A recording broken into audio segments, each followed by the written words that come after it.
अस्सलाम वालेकुम नाज़रीन, मेरा नाम है शेख जावेद। आप देख रहे हैं एसके न्यूज़ मालेगांव में फिर से आपका स्वागत है। जैसा कि आप जानते हैं आज रजब का महीना है, ख्वाजा साहब की छठी है। ख्वाजा साहब की छठी 809 साला छठी है, जिसमें यहाँ के कुछ नौजवानों ने न्याज किया है। आइए हम उनसे जानते हैं कि यार आप लोगों ने कैसे कितनी पहली का न्याज किए। तो अस्सलाम वालेकुम, कौन बोलना चाहेंगे? वालेकुम अस्सलाम। तो आपका नाम? आसिफ अहमद। और कौन से ग्रुप से आप? न्यू अपना ग्रुप नौजवान कमालपुरा। और जैसे कि आप लोगों ने कौन सी तारीख को न्याज करते हैं छठी की? जैसे 6 तारीख, 5 तारीख, 8 तारीख, तो कौन सी तारीख को? 6 तारीख। 6 तारीख रजब की 6 तारीख। तो कितनी पहली न्याज बनाते हो? 30 पहली, 25 पहली। तो आइंदा और कितनी पहली बनाने का ऐसा इरादा है? हमारा तो ऐसा इरादा है कि अल्लाह अगर हमको देगा तो 50 पहली, 100 पहली पकाएंगे हम। तो ये आपका जाती पैसा की कारपोरेट जाती पैसा है, किसी से लिया पैसा नहीं है। तो ये एक ही ग्रुप का एक ही ग्रुप का है, सब दोस्त लोग मिला के करते हैं। कितने सालों से छठी कर रहे हैं? ये तो अल्लाह ताला अभी जब से हमने होश संभाले कर रहे और जिंदगी रहेंगी जब तक करेंगे। और तुम्हारा कोई जाति पैगाम जैसे आवाम तक का पहुँचाना तो तुम बोल सकते हो। हमको ये पैगाम पहुंचाना है कि ख्वाजा गरीब नवाज ने जो हमारे लिए किया है, हमें भी कोशिश करना चाहिए कि हर साल छठी में हिस्सा ले। हम नौजवानों को, हर महल्ले के नौजवान को हम ये संदेश पहुंचाना चाहते हैं कि इस छठी में आप हर साल हिस्सा ले, आगे बढ़े, ख्वाजा गरीब नवाज के नाम का सदका करे, ख्वाजा गरीब नवाज के नाम पे लुटाए। बेशक तो अपना ग्रुप कमालपुरा मालेगांव मछली बाजार नूरी टावर के पास ये लोग ने मिला के पैसा जमा करके न्याज किया है। वैसे ही ये चाहते हैं कि मालेगांव शहर के हर एक ग्रुप पे, चौक चौराहों पे ख्वाजा हिंद हो, जिसे हम ख्वाजा गरीब नवाज कहा जाता है, कि इनकी छठी धूमधाम से मनाया जाए, ऐसा इनका कहना है।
चालू करो भाई। अरे नहीं भाई, बाबू नहीं आ रहा है ना। बाबू तेरा मोबाइल क्यों है?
Party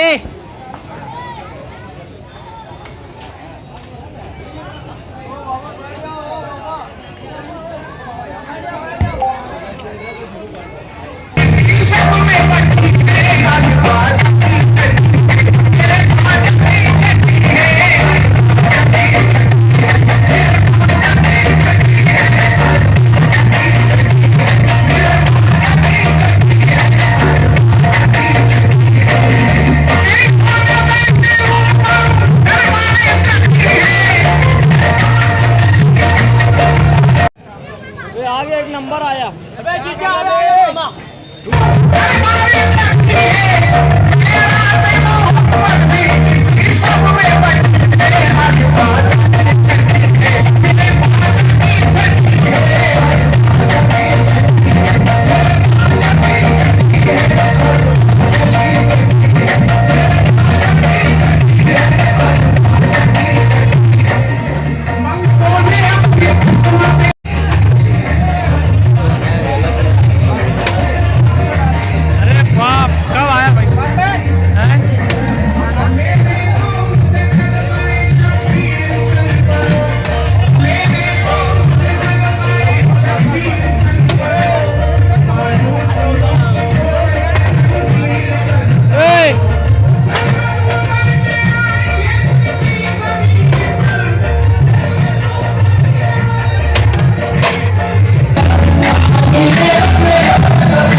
Thank you.